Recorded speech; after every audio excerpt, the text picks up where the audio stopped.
స్థానిక సంస్థల ఎన్నికలు ఆలస్యం చేయొద్దని గతంలోనే చెప్పామన్నారు తెలంగాణ బీజేపీ చీఫ్ రామచంద్రరావు. ఇప్పటికైనా షెడ్యూల్ విడుదల చేయడం సంతోషమని టీబీజేపీ చీఫ్ రామచంద్రరావు అన్నారు. లోకల్ బాడీ ఎన్నికలకు బీజేపీ సిద్దంగా ఉందని, ఎన్నికలకు బీజేపీ ఒంటరిగా వెళ్తుందన్నారు. బీజేపీ అన్ని జిల్లాల్లో బలంగా ఉంటుందంటున్న టీబీజేపీ చీఫ్ రామచంద్రరావుతో మా ప్రతినిధి రాజు ఫేస్ టు ఫేస్. స్థానిక సంస్థల ఎన్నికలకు ఎన్నికల సంఘం షెడ్యూల్ను విడుదల చేసింది. ప్రస్తుతం మనతో పాటు బీజేపీ రాష్ట్ర అధ్యక్షుడు రామచంద్రరావు గారు.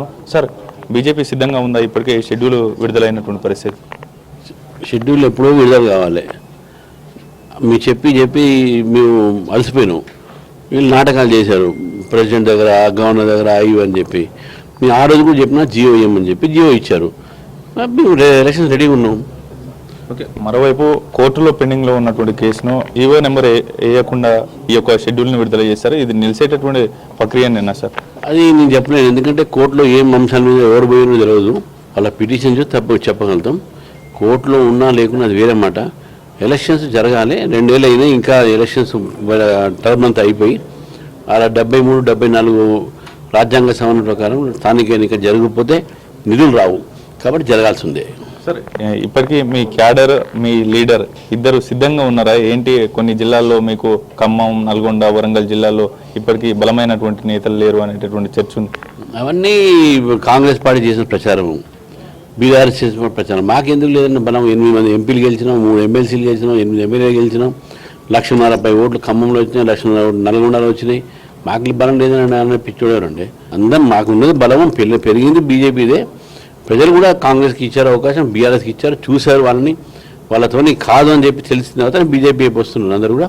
అది ఖమ్మం కానీ, నల్గొండ కానీ, వరంగల్ కానీ, ఆదిలాబాద్ కానీ, ఏ జిల్లా అయినా సరే, మహబూబ్నగర్ కానీ, మెదక్ కానీ అందరూ కూడా బీజేపీ చూస్తున్నారు. బీజేపీ మంచి సీట్లు వస్తాయని చెప్పి మా విషయం. లోకల్ బాడీ ఎన్నికల్లో ఏ అంశం ఎజెండాగా ప్రచారం చేయబోతా ఉంది బీజేపీ? ముందుగా మేము భారతీయ జనతా పార్టీ కేంద్ర ప్రభుత్వం నుంచి గ్రామీణ ప్రాంతానికి ఇచ్చినటువంటి ఒక పథకాలు, 5 కిలోల బియ్యంతో సహా అన్నింటిలో కూడా బీజేపీ పాత్ర ఉన్నది. శ్మశాన వాటికలు మేమే కట్టిస్తున్నాం, హరితహారం మేమే చేయిస్తున్నాం, మా నిధులే. రోడ్లు మా నిధులే.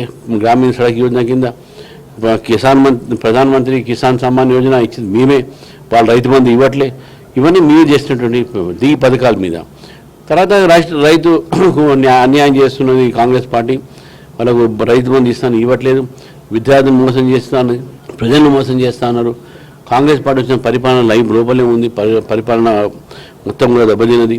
కాబట్టి కాంగ్రెస్ పార్టీ తప్పిదాల మీద, బీజేపీ ప్రభుత్వం చేస్తున్నటువంటి ఒక పథకాల మీద మేము ఎలక్షన్లో పెడతాం. మా కార్యకర్తలు, మా సిద్ధాంతమే మా బలం. సార్, ఫైనల్గా చెప్పండి, ఈ స్థానిక సంస్థల ఎన్నికల్లో బీజేపీ ఒంటరిగా పోటీ చేస్తుందా, లేదంటే ఏపీలో ఉన్నటువంటి కూటమి పార్టీలకు సంబంధించి మద్దతు ఏమైనా కూడగట్టి స్థానికంగా ఉన్నటువంటి నేతలను బలోపేతం చేసేటటువంటి ఛాన్స్ ఏమైనా ఉందా?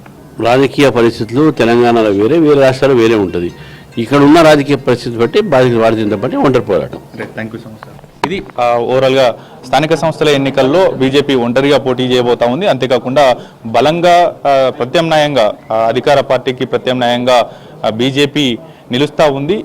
ఎట్టి పరిస్థితుల్లోనూ కూడా మంచి ఫలితాలను స్థానిక సంస్థల ఎన్నికల్లో సాధిస్తామనేటటువంటి ధీమాను కూడా బీజేపీ తెలంగాణ రాష్ట్ర అధ్యక్షుడు రామచంద్రరావు వ్యక్తం చేస్తున్నటువంటి పరిస్థితి ఉంది. కెమెరా పర్సన్ భరత్తో రాజు న్యూస్, హైదరాబాద్. ముఖ్యమంత్రి రేవంత్ రెడ్డి భవిష్యత్ ఆయనకే తెలియదని, ఇక ఫ్యూచర్ సిటీ ఎక్కడిదని మాజీ మంత్రి జగదీష్ రెడ్డి ఎద్దేవా చేశారు. రాష్ట్రంలో రియల్ ఎస్టేట్ దందా నడుస్తోందని ఆరోపించారు. ఓ పథకం ప్రకారం ఎల్ఎన్టీ సంస్థపై ఒత్తిడి తెచ్చి హైదరాబాద్ మెట్రో నుంచి తప్పించారని, తద్వారా 1000 కోట్లు లాభం పొందారన్నారు. రాష్ట్ర ప్రజలపై 15,000 కోట్ల భారం మోపారని విమర్శించారు. హైదరాబాద్ మెట్రో ప్రజలకు అందుబాటులో లేకుండా చేస్తున్నారని విమర్శించారు.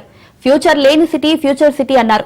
జనమే లేని చోట, ఇండ్లు లేని చోట, జనావాసాలు లేని చోట 4th సిటీకి రోడ్లు వేస్తా, మెట్రో తీసుకుపోతా అని రేవంత్ రెడ్డి అంటున్నారని మండిపడ్డారు. గురు శిష్యులు ఇద్దరూ కలిసి ఒకే రైలులో అమరావతికి వెళ్తారా అని ప్రశ్నించారు. వచ్చుడే మొదటి రోజు నుంచెల్లే ఒక దుర్మార్గంగా తన యొక్క ఉన్న ప్రణాళిక ఏదైతుందో తన రియల్ ఎస్టేట్ దందాన్ని పెంచుకోవడం కొరకు ఏ ఇండ్లు, ఏ ఆవాసాలు, ఏ అవసరాలు, ఏ ఫ్యాక్టరీలు కూడా లేని ప్రాంతంలో అసలు ఫ్యూచర్ ఎక్కడ? ఫ్యూచర్ సిటీ ఈయన ఫ్యూచర్ ఏందో ఆయనకే తెలియదు. రేపు ఉంటాడా, ఎల్లుండి బీక్తాడా తెలియదు. ఆడ సిటీ లేదు. లేని ఫ్యూచర్ సిటీ నుంచి కట్టని అమరావతికి కూడా గ్రీన్ఫీల్డ్ హైవే అట, మళ్ళీ దాని పక్కన ఇంకో రైలు అంట. మరి ఒక దాంట్లో గురువు గారు, ఒక దాంట్లో శిష్యుడు ఎక్కుతాడా? మరి పోయేటప్పుడు రైల్లో పోయి వచ్చేటప్పుడు రోడ్లో వస్తారా ఇద్దరు గురు శిష్యులు హైదరాబాద్ అమరావతికి ట్రిపుల్ వేయడానికి? దేని కొరకు? ఏంది ఇదంతా కూడా? ఇవన్నీ ఏం తెలియజేస్తూ ఉన్నాయి?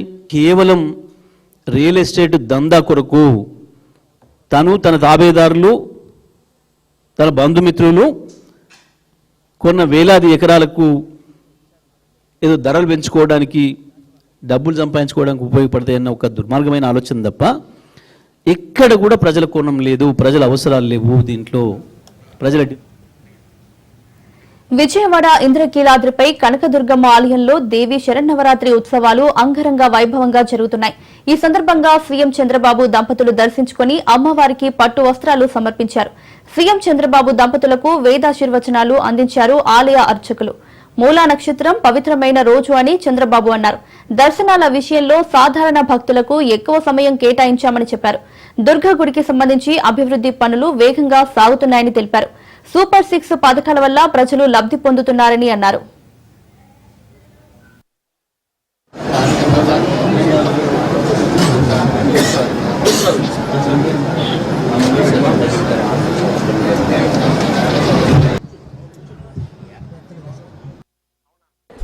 నేను ఎప్పుడు కూడా దుర్గమ్మ తల్లిని కోరేది రాష్ట్రంలో ఉండే ప్రజలందరూ కూడా సుఖ సంతోషాలతో ఉండాలని, అందరినీ అన్ని విధాలా ఆశీర్వదించమని ఒక శక్తి మాత అయినటువంటి దుర్గమ్మ తల్లిని కోరుకుంటాను.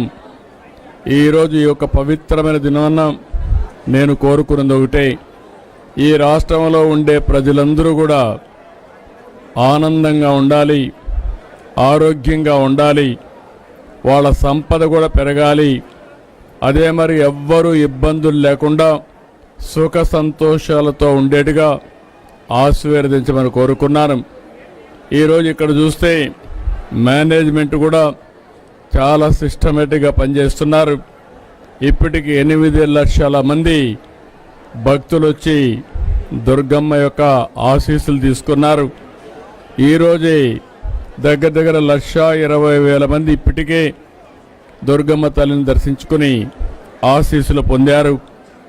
ఇక్కడ కూడా అన్ని ఏర్పాట్లు చాలా సిస్టమేటిక్గా జరుగుతున్నాయి.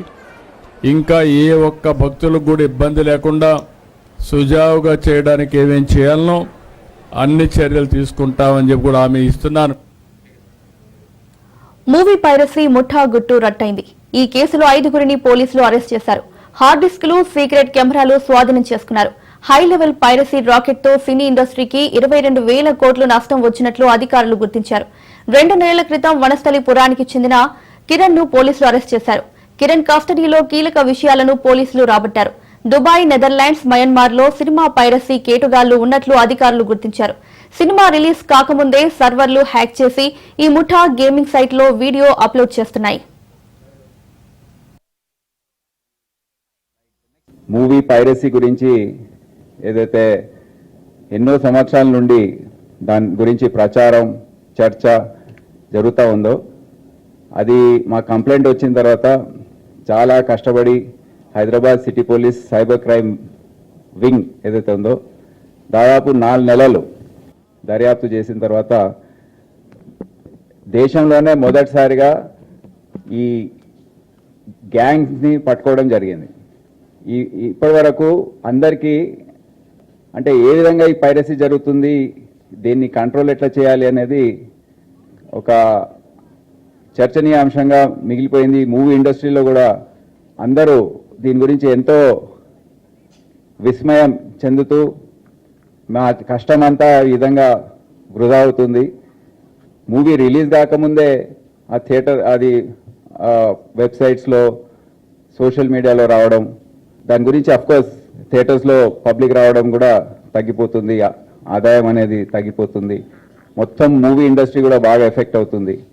సో దీని గురించి కొన్ని వివరాలు తెలియజేయాలంటే 2023వ సంవత్సరంలో మొత్తం movie industry in the country, దేశంలోనే అన్ని రాష్ట్రాలకు చెందిన, అన్ని లాంగ్వేజెస్ చెందిన మూవీ ఇండస్ట్రీ లాసెస్ ఏవైతే వాళ్ళు అనుభవించారో మూవీ పైరసీ వల్ల, అది 22,400 కోట్లు టోటల్ మూవీ ఇండస్ట్రీకి జరిగింది మూవీ పైరసీ వల్ల.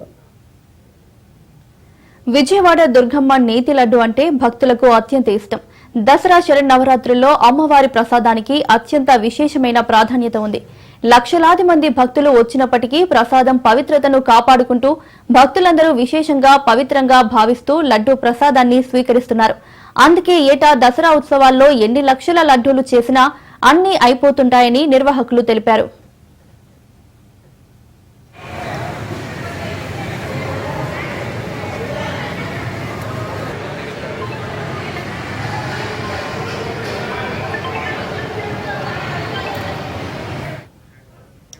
ఈ ఏడాది రికార్డు స్థాయిలో 36 లక్షల లడ్డూలు సిద్ధం చేస్తున్నారు. కొత్తగా ఆలయ ప్రాంగణంలో నిర్మిస్తున్న ప్రసాదాల పోటు భవనంలో లడ్డూ తయారు చేస్తున్నారు.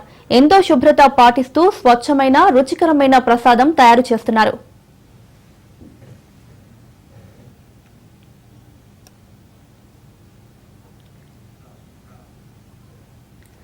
బీజేపీ ఎంపీ ధర్మపురి అరవింద్ కీలక వ్యాఖ్యలు చేశారు.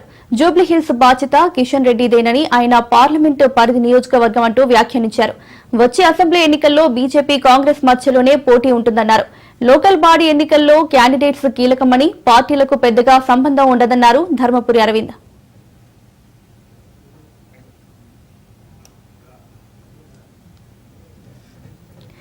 నాగర్ కర్నూలు జిల్లా పోతేపల్లి సమీపంలో D82 కాల్వకు గండిపడింది. సాగునీరు పంట పొలాలకి చేరుతోంది. దీంతో చేతికొచ్చిన పంట పొలాల్లో నీరు చేరడంతో రైతులు వాపోతున్నారు. కల్వకుర్తి నియోజకవర్గంలోని జంగారెడ్డిపల్లి నుంచి రంగారెడ్డి జిల్లా మాడుగుల మండలం నాగిళ్ల వరకు D82 కాలువ దాదాపు 65 కిలోమీటర్ల వరకు ఉంది. ఈ కాల్వ ద్వారా వెల్దండ మండలంలో 29,000 ఎకరాలకు సాగునీరు అందుతోంది. మండలంలోని పలు గ్రామాలతో పాటు గిరిజన తండాలు రైతులు పంటలు దెబ్బతింటాయని ఆవేదన వ్యక్తం చేస్తున్నారు.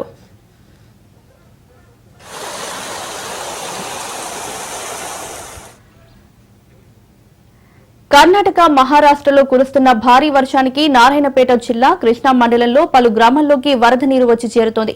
గుడబల్లూరు వాసునగర్లో ఊర్లలోకి వచ్చి చేరింది వరద నీరు. కృష్ణా నది ఒడ్డున ఉన్న గ్రామస్తులను అధికారులు అప్రమత్తం చేశారు. ముందస్తుగా వారిని సురక్షిత ప్రాంతాలకు తరలించారు. టైరోడ్ కృష్ణా నది వంతెన వద్ద భారీగా పెరిగిన వరద నీటిలో కొత్త వంతెన నిర్మాణానికి తెచ్చిన సామాగ్రి వర్కర్లకు వేసుకున్న షెడ్లు నీట మునిగాయి. వరద మరింత పెరిగే అవకాశం ఉందని నదీ తీర ప్రాంత ప్రజలు అప్రమత్తంగా ఉండాలని అధికారులు తెలిపారు.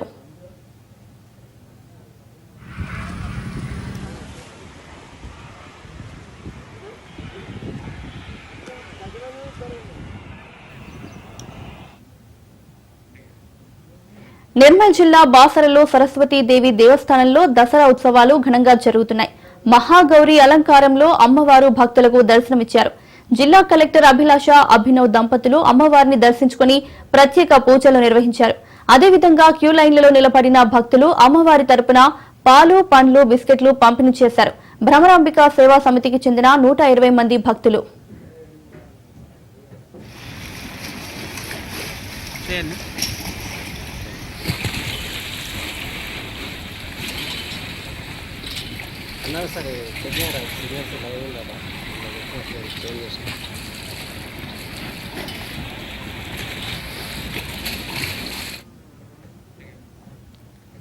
గుంటూరు జిల్లా కొత్తపేటలోని రావుస్ ఆసుపత్రిలో దారుణం జరిగింది. భుజం నొప్పితో వస్తే మెడకు సర్జరీ చేశారని బాధితుడి తల్లి పద్మావతి తెలిపారు. డాక్టర్ మోహన్ రావు చేసిన సర్జరీ వల్ల తన కుమారుడు మృతి చెందాడని, తనకు కడుపు కోత మిగిల్చారని ఆవేదన వ్యక్తం చేసింది బాధితుడి తల్లి. దీంతో ఈస్ట్ డీఎస్పీ అబ్దుల్ అజీజ్ ను కలిశారు. సర్జరీ పేరిట ముందుగా 6 లక్షల రూపాయలు వసూలు చేశారని, సర్జరీకి మొత్తం 35 లక్షల రూపాయలు ఖర్చు చేసినట్లు బాధితురాలు తెలిపారు. డాక్టర్ మోహన్ రావుపై కలెక్టర్ ఎస్పీకి ఫిర్యాదు చేశామని చెప్పుకొచ్చారు బాధితుడి తల్లి పద్మావతి.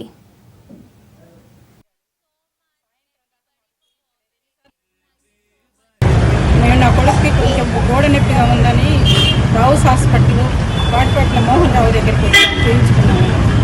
మీ బాబు నేను నయం చేస్తానని చెప్పి ఆపరేషన్ చేస్తాను, 3 ఘాట్లు వేసి ఆపరేషన్ చేస్తానన్నాడు. ఆపరేషన్ ఘాట్లు వేసి చేస్తామంటే ఆయన ఏందో జనానందరూ ఉద్ధరిస్తున్నాడు కదా అనుకొని మేము వచ్చాము సార్. అడ్మిట్ అయ్యి నాకు అన్ని టెస్ట్లు అయ్యి చేయించుకొని 6 లక్షలు డబ్బులు కట్టించుకున్నాడు. డబ్బులు కట్టించుకొని జూలై 30వ తేదీ థియేటర్లోకి ఉదయం 8:30కి తీసుకెళ్ళాడు. సాయంత్రం దాకా మాకు చూపించలేదు. ఎన్నిసార్లు అడిగినా మాకు చూపించలేదు. రాత్రి 9 గంటలకి ఐసీలోకి పిలిచాడు. వాడికి కాళ్ళు చేతులన్నీ కట్టేసి భయంకరంగా నానా నరకంలో ఉన్నాడు. ఏంటి సార్ ఇట్లానంటే ఆపరేషన్ చేశాను కదమ్మా, అందుకే నొప్పులతో అట్లా ఉన్నాడని అన్నాడు. తర్వాత బ్లడ్ వాంట్ అయ్యింది.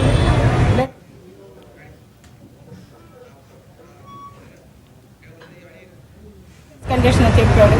హైదరాబాద్ గుంటూరు దాటిన దాకా నీ బిడ్డ బతికితే కదా, నేను చెప్పిన హాస్పిటల్కి తీసుకెళ్ళండి ఎన్ఆర్ఐకి, అక్కడ అన్నీ నేను అరేంజ్మెంట్ చేశానని అన్నాడు. మాకేం తోసలేదు. ఎన్ఆర్ఐలో కూడా తీసుకెళ్ళి ఎంట్లోకి పెట్టారు. 23 రోజులు అక్కడ ఉన్నాము. రోజుకి ఇష్టం వచ్చిన కాడల్లో పీక్కొచ్చి నా బాబు బతుకుతాడు అని ఆశతోని 23 రోజులు ప్రయత్నించాము. అన్ని అవయవాలన్నీ గాజేశాడు. తర్వాత ఒక డాక్టర్ గారు చెప్పారు, అమ్మా గుంటూరులో శ్రీ హాస్పిటల్ ఉంది, ఒకవేళ అక్కడికి వెళ్తే నీకు ప్రయోజనం ఉంటుందేమో అని చెప్పారు. బతిలాడుకొని ఆ శ్రీ హాస్పిటల్కి వచ్చాము. అమ్మ లాస్ట్ స్టేజ్లో తీసుకొచ్చామ్మా, నీ బిడ్డని మేము ఎట్లా ఇస్తామమ్మా, మేము చెప్పలేమన్నారు. 53 రోజులు పోరాడి అలసిపోయాడు. నా బిడ్డకు జరిగిన న్యాయం ఇంకొకరు జరగకూడదు. ఈ వయసులో ఏ తల్లిదండ్రులకి జరగకూడదు నా బిడ్డ. విజయవాడ అంతర్జాతీయ విమానాశ్రయంలో ఉడాన్ యాత్రి కేఫ్ ను కేంద్ర మంత్రి రామ్మోహన్ నాయుడు ప్రారంభించారు. ఎయిర్పోర్టులో ఆహారం, బేవరేజ్లు కేవలం 10 నుంచి అందుబాటులో ఉండటం ద్వారా ప్రతి ప్రయాణికుడికి అదనపు సౌకర్యాన్ని చేరువ చేస్తున్నామని చెప్పారు. ఈ సందర్భంగా ప్రయాణికులతో కేంద్ర మంత్రి మాట్లాడి వారి అభిప్రాయాన్ని తెలుసుకున్నారు. అనంతరం అమ్మ పేరుతో ఒక చెట్టు కార్యక్రమంలో భాగంగా విమానాశ్రయం ఆవరణలో రామ్మోహన్ నాయుడు మొక్కలు నాటారు. ఈ కార్యక్రమంలో విజయవాడ ఎంపీ కేశినేని శివనాథ్, ఎయిర్పోర్ట్ అధికారులు, సిబ్బంది పాల్గొన్నారు.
తిరుమల బ్రహ్మోత్సవాలు వైభవంగా జరుగుతున్నాయి. హనుమంత వాహనంపై శ్రీవారు ఊరేగారు.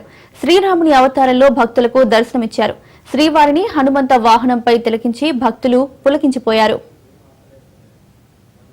సాలగ్రామ మాలికలను అనేకమైనటువంటి వెంకటాచలపతి రామచంద్ర ప్రభువుగా మనం అందరం కూడా ఈనాడు ఆయన కనుసన్నలలో ప్రత్యేకంగా ఇలా చేతులు చాపి పెట్టుకునేటువంటి భాగ్యం ఉంది అని మనం అనుకోకూడదు. ఈయన రామచంద్ర ప్రభువుకి విశేషంగా సేవలు అందించినటువంటి భాగ్యాన్ని పొందినటువంటి వాడు. హనుమంతుడు భగవద్భక్తులలో అగ్రగణ్యుడు. రామాయణంలో కవి బులెటిన్ అప్డేట్స్ చూస్తూనే ఉండండి.